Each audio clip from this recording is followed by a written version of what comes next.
Hello students, today we are going to be talking about balance in interior design. It's super simple, it's a really easy principle to follow, and it's kind of fun, so I'm going to go through that with you.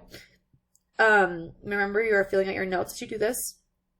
Secondly, when we get to each assignment portion of the PowerPoint, I will be telling you what you will be doing and what you will not be doing because assignments have changed now that we're moving completely online. So we're going to go through balance, and it will be a pretty fast lesson, so don't stress. And then I will explain your assignment, and then you're good to go.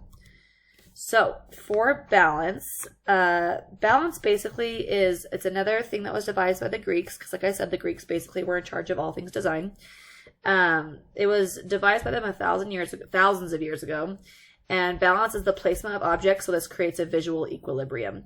What I always try and do is I try and explain it in the way of a teeter-totter, or, I mean, that's what I call it, but it's a teeter-totter or a seesaw, the little toy on the playground where one person sits on one end and the other person sits on the other end, and you go up and down, okay? Now, the best way to do this game is to have two people that are around equal size and weight, okay? And that's how it's the most fun, right? You want to have someone who you guys can go up and down with, up and down with, up and down with.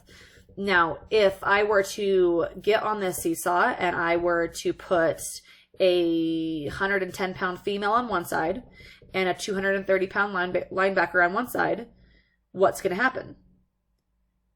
That female's not going anywhere. That that female staying straight up in the air, and that linebacker is sitting straight on his butt, and there's no point to the seesaw. Now, if I were to say you guys have to go up and down, the biggest thing I would have to do is I would have to put on another 1 to 2 people on the girl side to be able to match the weight on the boy side to be able to go up and down. So you don't necessarily have to have the exact equal pieces on one side as the other side. You can also do different items on one side if the other side is very heavy. If that's kind of hard to follow, let me just go through some pictures with you guys, and it'll hopefully make a little bit more sense. First, we have 3 different types of balance we're going to talk about. We have our symmetrical/formal balance.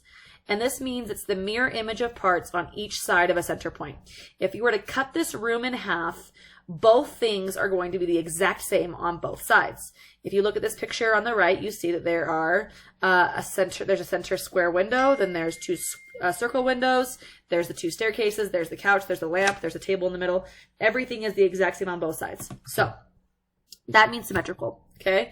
If we look at these 2 pictures right here, you're also going to see 2 different examples of symmetrical design. Now, here's where people get confused, and I want you guys to be very aware that when you're doing symmetrical design, okay, if the design space is 99.9% symmetrical and there's one thing that's throwing it off, your design is still going to be symmetrical. If I look at this design right here, the one with the pink and yellow pillows, that is a symmetrical design. You've got a window as the center. You have 2 mirrors, 2 lamps, 2 end tables, a couch. Then you have the exact same pillows going into from the outside to the center. You have 2 chairs. You have a coffee table. The only thing that's different is there's a flower vase on one side of the table and a book on the other side of the table. This is still a symmetrical design. It's clearly symmetrical when you look at it. The next picture, if you were to cut that room in half, you're going to see everything on both sides are the exact same. Here we have, it's kind of a cool design concept, whereas like the master bathroom, instead of having 1 shower, you have 2 showers with a bathtub in the middle. I think it's kind of cool. It's kind of interesting. That way you don't have to worry about hair in the drain in your shower if you don't shed your hair, or all of their shower supplies and your shower supplies getting mixed up with all that kind of stuff. It's kind of like your own space, which I think is kind of funny and kind of cool. So there's an idea. You can see the tile work in the center of the wall, the bathtub, and then 2 showers on each side. Here you have our next type of balance, which is asymmetrical or informal balance. And these are different objects on either side of a central point. When you cut this room in half, it's not the same. If you look at this room, it's a very good example. If I were to cut this room in half, I have the bed as my central point, and on each side there are 2 different types of there's 1 end table, 1 dresser. Each end table has its own type of decor on it. You've got plants on one side, plants not on the other side, and then even on the wall decor, the pictures don't line up either. This is an example, and then you even have 2 different types of lamps on each side of the bed. This is a perfect example of asymmetrical design. Here you have this bathroom on the left side. If I were to cut, the mirror is the central point, and you can tell based on the design of the vanity alone, it is asymmetrical with the wood block on one side and the iron bars on the other side. I like that bathroom a lot. On the next one, you see the fireplace is the center, and on one side you have shelving, the other side you have paintings, and you also have different types of chairs on both sides. So that's an asymmetrical design. And then our next type of balance is going to be radial balance. This is balance created from a central point radiating outwards. In this picture, it's the drain. The drain is your central point, and the design inside the sink radiates outward to show the radial balance. Here you have in the next picture, you've got the chandelier as the central point on the left picture. Then you've got the circular ottoman type sofa in the middle, and it radiates outwards not only with the furniture coming out of it, but also the rug, how the rug is circular, and then each circle, the circles on the rug have like the trees coming out of it, and that would be a good example of radial balance. In the second picture, you have radial balance in a couple of different places.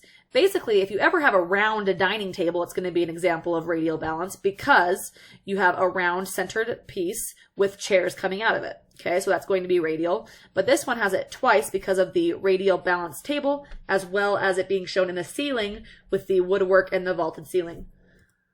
The next set of pictures, you see the sunburst mirror, a very popular design right now with the mirror and then the sunburst coming out of it.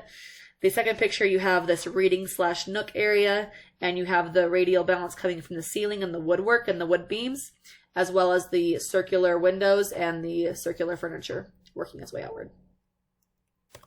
Okay, so here was your original assignment. You are not doing this assignment anymore.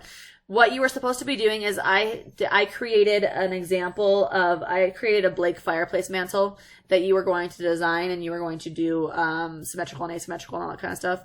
But instead what you're going to do is you're going to find a picture of 2 examples of each type of balance, okay? So you're going to do, I want 2 pictures of symmetrical, and you can do this literally online, so you don't have to even leave your laptop. It's going to be super easy.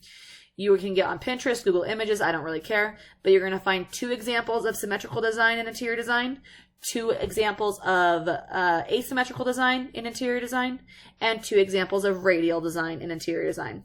You're going to put those pictures in a PowerPoint presentation, and you are going to have 1 picture per slide. So that would mean you're going to have 7 slides total because you're going to have a title slide. You're going to have 2 pictures of your symmetrical, 2 pictures of your asymmetrical, and 2 pictures of your radial, which will equal out to 7 slides. And you will submit that as your balance assignment. That is what you are doing this week, and it should be really easy. There should not be any issues whatsoever getting that done. I will open the assignment up on Canvas, and you will be good to go. P.S. I miss you guys a lot, and I wish that we were in class because this sucks.